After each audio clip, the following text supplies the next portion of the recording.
이사야 60장 1절에서 9절을 통해서 일어나라 빛을 발하라 라는 제목으로 말씀을 드리겠습니다. 말씀드렸지만 이사야서는 히스기야 시대 그 전부터 오시야 왕 때부터 어떻게 보면 유다가 바벨론에 멸망할 것과 그들이 고레스 왕을 통해서 하나님께서 그들을 다시 예루살렘으로 되돌아가게 할 것과 또 예수 그리스도가 이 땅에 태어날 것, 또 이 땅에 새하늘과 새 땅이 어떻게 이루어질 것인가를 예언하였습니다. 너무 놀라운 것은요, 예수 그리스도에 대해서 예언했는데 얼마나 정확하게 예언을 했는지 우리 한번 보고 지나갔으면 좋겠어요. 53장으로 넘어가 보세요. 53장 2절부터 6절까지 우리 함께 봉독하겠습니다. 53장입니다. 53장 2절부터 6절까지 우리 함께 봉독합니다. 시작. 그는 주 앞에서 자라나기를 연한 숲 같고 마른 땅에서 나온 뿌리 같아서 고운 모양도 없고 풍채도 없은즉 우리가 보기에 흠모할 만한 아름다운 것이 없도다. 그는 멸시를 받아 사람들에게 버림을 받았으며 강고를 많이 겪었으며 질고를 아는 자라. 마치 사람들이 그에게서 얼굴을 가리는 것 같이 멸시를 당하였고 우리도 그를 귀히 여기지 아니하였도다. 그는 실로 우리의 질고를 지고 우리의 슬픔을 당하였거늘 우리는 생각하기를 그는 징벌을 받아 하나님께 맞으며 고난을 당한다 하였노라. 그가 찔림은 우리의 허물 때문이요 그가 상함은 우리의 죄악 때문이라. 그가 징계를 받음으로 우리는 평화를 누리고 그가 채찍에 맞음으로 우리는 나음을 받았더라. 우리는 다 양 같아서 그릇 행하여 각기 제 길로 가거늘 여호와께서는 우리 모두의 죄악을 그에게 담당시키셨도다. 아멘.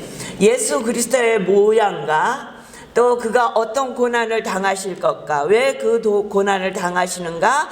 여호와께서 우리의 모든 죄악을 그에게 담당시키셨기 때문에 그를 내놓으셨다고 말씀하고 계시는 것을 볼 수 있습니다. 우리는 지금 사순절 기간을 지내고 있습니다. 예수님이 고난을 당하시고 십자가를 죽으시고 또 부활하시기 전날까지 주일을 뺀 40일을 우리는 사순절이라고 합니다. 이 기간 동안에 우리는 하나님의 사랑과 주님의 놀라우신 은혜를 생각하면서 경건하게 십자가의 은혜를 묵상하는 기간을 보내시길 주의 이름으로 축원합니다. 그러면 어떻게 우리가 경건하게 보낼 수 있는가? 오늘 우리의 말씀을 통해서 우리가 어떤 모습으로 살아야 되는지를 보겠습니다.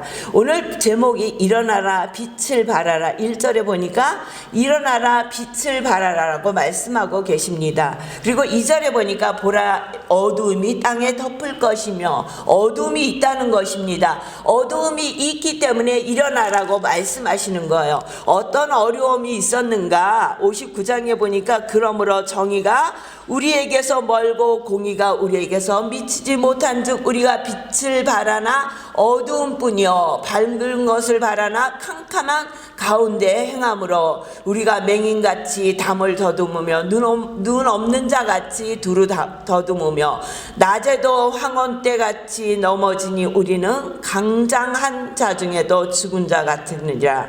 14절에 보니까 정의가 뒤로 물리침이 되고 공의가 멀리 섰으며 성실이 거리에 엎드려지고 정직이 나타나지 못하였다라고 얘기하고 있습니다.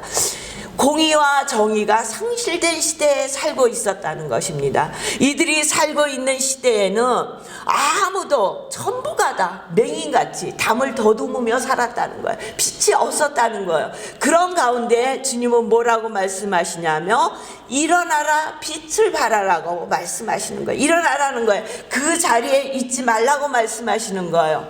죄 때문에 어두운 가운데 헤맬 수밖에 없는 우리에게 빛을 발할 수 있는 방법을 우리에게 주시는 것입니다. 어떻게 우리가 빛을 발할 수 있습니까? 죄의 문제가 해결돼야 된다는 거예요. 죄의 문제 때문에 예수님께서 이 땅에 오신 거예요. 이 땅에 오셔서 속죄제물이 되셔서 십자가에서 우리의 모든 죄의 문제를 해결해 주신 거예요. 그래서 로마서 5장 8절에 보면 우리가 아직 죄인 되었을 때 그리스도께서 우리를 위하여 죽으심으로 하나님께서 우리에 대한 자기의 사랑을 확증하셨느니라. 그러면 이제 우리가 그의 피로 말미암아 의롭다 하심을 받았으니 더욱 그로 말미암아 진노하심에서 구원을 받은 것이니라. 우리가 죄인 되었을 때 하나님께서 우리에 대한 사랑을 보이셨는데 그게 무엇이냐면 예수 그리스도를 통해서 십자가에 죽게 하시고 우리로 말미암아 의롭다 하심을 인쳐주셨다는 것입니다. 로마서 3장 23절 24절에 보면 모든 사람이 죄를 범하였으며 하나님의 영광에 이르지 못하더니 그리스도 예수 안에 있는 속량으로 말미암아 하나님의 은혜로 값없이 의롭다 하심을 얻은 자 되었느니라. 뭐라고요? 값없이. 그죠? 우리가 무슨 어떤 우리의 죄를 위해서 무엇을 내놓은 것이 아니라 우리는 우리의 죄를 위해서 아무런 속량할 수 있는 가치가 없어요. 근데 우리의 죄를 속량하기 위해서 예수 그리스도를 이 땅에 값없이 주셨다는 거예요. 그리고 그를 십자가에 죽게 하셔서 우리의 모든 죄를 씻어주셨다는 거예요. 그러니까 예수 그리스도를 믿음으로 의롭다 하심을 입은 자들은 빛을 발해야 되는데 어떻게 빛을 발해야 되는가? 너희는 빛을 발하라 그랬는데 어떻게 일어나서 우리가 빛을 발할 수 있는가? 제가 요새 책을 읽고 있는 책이 하나 있어요. 인도의 길을 걷고 있는 예수, 스텔리 존스라는 선교사가 인도에 가서 쓴 책이에요. 이분은 인도에 갈 때 하나님의 성경의 말씀을 들고 그대로 전하면 되겠지. 그리고 인도 땅에 갔더니 이미 그 인도 땅에 예수님께서 걷고 계시더라는 거예요. 인도의 길을 예수님이 먼저 걷고 계시더라는 거예요. 오늘도 우리와 함께 예수님은 이 땅을 걷고 계신다는 거예요. 인도 땅만 걷고 계시는 게 아니라 오늘 이 땅에 우리와 함께 하신다는 거예요. 우리와 함께 하심을 믿는 거예요. 오늘도 저와 여러분과 주님은 함께 하시는 거예요. 주님이 함께 하심을 믿을 수 없다면 나는 아무리 생각해도 주님이 우리와 함께 하시는 것 같지 않아요. 어떻게 알 수 있어요? 여러분이 예수 그리스도가 나의 구주가 됨을 믿고 고백할 수 있으면 주님이 함께 하시는 거예요. 주님이 말씀을 안 하셔도 주님이 먼 곳에 계신 것 같아도 내 마음에 예수 그리스도가 하나님의 아들이심을 믿고 그분이 나의 죄를 위해서 십자가에서 죽으시고 내가 그분을 그리스도라고 고백하면은 하나님이 나의 아버지 되심을 고백하면 오늘도 하나님이 우리와 함께 계시는 거예요. 주님과 함께 계시는 사람은요 삶에서 빛을 발할 수밖에 없어요. 우리의 삶이 변하잖아요. 어떻게 주님이 함께 계시는데 우리의 삶이 세상 사람과 똑같을 수 있겠어요? 사순절을 보내면서 아무렇지도 않게 어떠한 부담도 없이 사순절을 보낼 수 있겠어요? 이 기간은 정말 우리 크리스찬들에게 굉장히 중요한 기간이에요. 이 기간에 우리는 정말 예수님과 동행한다면 작은 것이라도 나눌 수 있는 마음이 있어야 된다는 거예요. 그리고 우리는 이 기간에 작은 손을 펼 수 있어야 하는 것뿐만 아니라 우리 속에 있는 불평이 있잖아요. 불안이 있잖아요. 이것을 좀 이겨낼 수 있어야 되는데 어떻게 이겨낼 수 있겠어요? 늘 불안하고 불평스러운데 우리 속에 불안이 찾아오기 시작하면 걷잡을 수 없는데 불평하기 시작하면 막을 수 없는데 어떻게 이거를 잡을 수 있냐고요. 내 힘으로 할 수 없잖아요. 그러나 주님이 우리와 함께 하시니까 뭐라고 말씀하세요? 범사에 감사하라. 감사하는 거예요. 하나님 너무 불안해요. 이 상황이 너무 불평스러워요. 감사할 조건을 찾을 수 없어요. 그럼에도 하나님이 말씀하셨기에 우리는 감사합니다. 그리고 감사하다 보면 불안의 조건이 감사로 바뀌는 거예요. 불편한 마음이 편해지는 것을 우리는 느낄 수 있어요. 가장 어렵고 고통스러울 때 감사했던 사람은 사도 바울인 것 같아요. 매맞고 감옥에 들어가서도 하나님 앞에 감사하며 찬양할 때 감옥문이 열리잖아요. 그리고 감옥 안에 있을 때 그가 빌립보서나 에베소 옥중 서신을 보내면서 뭐라고 빌립보서에 말합니까? 주 안에서 항상 기뻐하라. 내가 다시 말하노니. 기뻐하라고 얘기하는 거예요. 기뻐하는 거예요. 기뻐할 일이 아무것도 없는 것 같잖아요. 요새 뭐 그렇게 기뻐요? 그래도 찾으니까 기뻐할 일이 있더라고요. 감사할 일이 있더라고요. 가장 아프고 힘이 들고 시간이 고통스러운데 이것도 그냥 감사할 일이지. 저는 요 근래 들어서 코로나도 감사하더라고요. 잠시 멈춤을 주신 하나님 앞에 감사하더라고요. 멈춰서 나의 모습을 돌아볼 수 있게 하시고 우리의 모습을 돌아보고, 또 크리스찬이라는 것이 요새 많은 세상 사람들로부터 손가락질 받을 수 있지만 그럼에도 불구하고 그 가운데 빛으로 쓰려고, 빛으로 살아가려고 애쓰는 많은 무리들이 있다는 것을 또 나타내잖아요. 감사하더라고요. 제가 수요일날 말씀드렸잖아요. 이 손이 아파서 또 뭐 인대에 뭐 석회가 끼어서 오른손이 뭐 힘들어서 한참 고생을 하더니 엊그저께는 이 손이 왼쪽 손이 올라가지 않는 거예요. 올라가지 않으면은 그냥 있겠는데 이게 통증이 오니까 아프니까 견딜 수가 없는 거예요. 그래서 병원에 갔더니 뭐 인대가 찢어졌다는 거예요. 그러면서 뭐를 하실래 이렇게 손을 써서 인대를 이 모양으로 만드셨느냐고. 그래서 별거 하는 게 없는데 그랬더니 하는 게 없으면 인대가 이렇게 안 된다는 거예요. 그래서 어떻게 하라고요? 그랬더니 초음파를 찍어보고 뭐 주사를 좀 맞으시고 가셔야 될 것 같아요. 초음파를 찍고 어떻게 주사를 맞는지 아픈지 소리가 저절로 나오더라고요. 그냥 그렇게 하고 요새 이제 치료를 받고 있는데, 그래서 제가 코로나를 감사했어요. 그렇지 않으면 아무리 아파도 줄 준비를 해야 되고 어떻게든 시장 가서 무거운 걸 들고 다니고 막 이렇게 하는데, 요새는 코로나라는 이런 것 때문에 같이 식사를 못하니까 손을 안 써도 아무런 지장이 없는 거예요. 불편하지 않는 거예요. 그것 또한 감사하지 않습니까? 해야 되는데 못하는 거 엄청 괴롭잖아요. 근데 안 해도 되는 것은 괴롭지 않잖아요. 그래서 이거 코로나 주시고 어깨도 쉬게 하시니 감사하다, 그런 생각이 들더라고요. 많은 분들이 이 코로나 때문에 자영업자들이 정말 어려움을 겪어요. 너무너무 힘들어요. 그럴 때 여러분 어떻게 가서 그들에게 감사라고 얘기할 수 있습니까? 나는 죽을 것 같은데, 내 생명이 끊어질 것 같은데 숨을 쉴 수 없다고 얘기하더라고요. 어떤 분은 숨을 쉴 수 없을 정도로 힘이 드는데 그래도 숨을 쉴 수 있는 방법이 있다. 그것은 그냥 이 어려움만을 바라보는 것이 아니라 그 속에서도 감사를 찾아봐라. 그러면 감사할 일이 있다. 이 시간 속에서 하나님이 어떻게 역사할 것을 바라보며 감사해라. 그러다 보면, 감사하다 보면 이길 수 있는 길이 열리더라고요. 그러니까 기뻐할 일이 아무것도 없어. 뭐가 그렇게 기뻐요? 가까운 가족도 만날 수 없잖아요. 명절이 되었다고 우리가 기쁘게 명절을 지냈습니까? 차라리 명절이 없는 게 낫지. 그것 때문에 코로나 확진자가 더 늘어나면 어떡한가 불안하기만 하잖아요. 그럼에도 그냥 못 만나? 그동안 만나서 뭐 그렇게 좋은 일이 있었다고 이렇게 못 만나게 할 때 안 만나는 것도 감사하다 생각하시고, 이게 감사하다 보니까 감사할 조건들이 많이 있더라고요. 이렇게 우리가 도저히 감사하지 못하고 기뻐하지 못할 환경 속에서도 자꾸 찾는 거예요. 감사를 찾고 기쁨을 찾는 거예요. 그러다 보면은 기도하게 되는 거예요. 그러면 이 삶이 막막하고 답답하고 힘이 든다 할지라도 기도하면 숨을 쉬게 되는 거예요.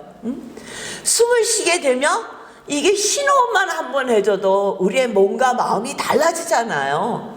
그런데 기도하면서 영혼의 숨이 쉬어지며 감사하지 않으려고 해도 감사가 저절로 나오고 기뻐하게 된다는 거예요. 우리가 빛을 발한다는 것이 대단한 것이 아니에요. 무슨 어디를 가서 뭐 어두운 가운데 무슨 막 큰 횃불을 들고 있어야 빛나는 것이 아니라, 어둠이 캄캄하며 작은 촛불 하나도 빛을 발하잖아요. 이 작은 촛불이 된다는 것은 이 땅에서 예수쟁이로 제대로 사는 거예요. 너무 어렵고 힘들 때 그 얼굴에 기쁨의 빛을 나타내며 사는 거예요. 너무 고통스러운 것 같은데 야, 이럴 때 저 사람은 어떻게 저렇게 웃고 다니나, 어떻게 저렇게 기뻐할 수 있는가, 정말 예수를 믿으니까 저렇게 되는가, 예수쟁이들은 저런가. 옛날에는 그랬잖아. 예수쟁이라고 그러면 믿어줬잖아요. 지금은 예수쟁이 안 믿어주잖아. 근데 이제는 믿어주게 해야 되는 거 아니에요. 우리가 빛을 발한다는 것은 우리가 나가서 막 나는 빛입니다, 나는 소금입니다 뭐 얘기한다고 빛이라고 우리를 알아주지 않아요. 우리의 삶 속에 내가 있는 그곳에서 내가 어떻게 사느냐에 따라서 우리가 빛도 되고 어둠도 된다는 거예요. 그런데 하나님께서는 우리에게 뭐라고 말씀하세요? 그 어두운 가운데 일어나 빛을 발하라고 얘기하시는 거예요. 이는 내 빛이 이르렀고 여호와의 영광이 내 위에 임하였음이니라. 우리 스스로 빛을 발할 수 있는 것이 아니라 우리가 하나님 앞에 빛을 발하고자 서 있을 때 여호와의 영광이 우리에 임한다는 거예요. 그러니까 자동적으로 우리는 빛을 발하게 된다는 거예요. 빛을 발하면 우리의 삶이 어떻게 되는가? 5절에서 9절까지예요. 너희들이 빛을 발하고 살면 너희들에게 어떤 일이 일어날지 아니? 5절에서 우리 9절까지 함께 봉독합니다. 시작. 그때에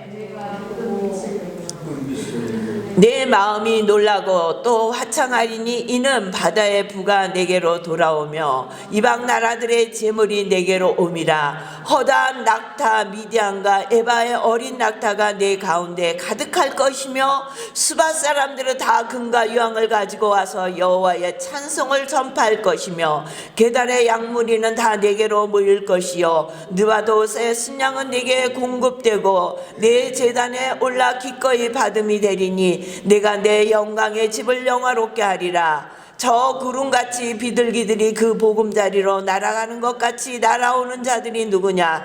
곧 섬들이 나를 앙망하고 다시스의 배들이 먼저 이르되 먼 곳에서 내 자손과 그들의 은금을 아울러 싣고 와서 내 하나님 여호와의 이름을 드리려 하며 이스라엘의 거룩한 이에게 드리려 하는 자들이라. 이는 내가 너를 영화롭게 하였음이니라. 아멘. 하나님이 우리를 영화롭게 하시는데 모든 것들이 다 우리에게 돌아온다고 말씀해요. 이방 신에게 가서 제사를 지내려고 했던 은금도 하나님 앞으로 온다는 것입니다.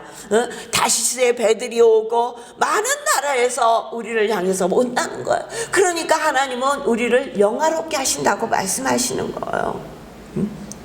어두운 가운데 거하시겠습니까? 힘들다고 마냥 어두워지시겠습니까? 아니면 그 어두움을 박차고 일어나서 하나님께서 말씀하시는 빛을 발하라, 일어나라, 빛을 발하라, 일어나시겠습니까? 우리는 여러 가지로 어두움 가운데 거할 수 있는 많은 환경이 우리 옆에 도사리고 있다는 거예요. 근데 이때 그냥 있는 것이 아니라 일어나시길 주의 이름으로 축원합니다. 그래서 이 땅에 빛을 발하는 저와 여러분이 되시길 주의 이름으로 축원합니다. 빛을 발하세요. 그러면 하나님을 영화롭게 한다는 거예요. 하나님은 우리를 영화롭게 해주실 거예요. 그리고 우리는 우리를 향하신 하나님의 뜻 앞에 하나님의 영광을 돌려드릴 것입니다. 빛을 발하세요. 우리 올해 목표가 뭡니까? 빛이요 소금이라. 빛과 소금이 되라는 거예요. 그렇죠? 마태복음 5장에도 너희는 세상의 빛이니, 예수님도 세상에 나는 빛이라고 말씀하셨어요. 오늘 저와 여러분이 이 땅에서 빛된 삶을 살려면 주님과 동행하시는 삶을 살아야 해요. 나 혼자서는 이 땅에 빛이 될 수 없어요. 주님의 도우심이 없이는 우리는 이 땅에 일어나서 빛을 발할 수 없습니다. 주님의 도우심을 바라시며 주님 앞에 기도하시며 빛으로 이 땅에 사시길 주의 이름으로 축원합니다. 그리하여 이 사순절 기간을 잘 지내시고 그리고 부활의 아침 부활절 날 정말 주님 앞에 부활의 기쁨을 함께 누리시는 저와 여러분이 되시기를 주의 이름으로 축원합니다. 기도하겠습니다.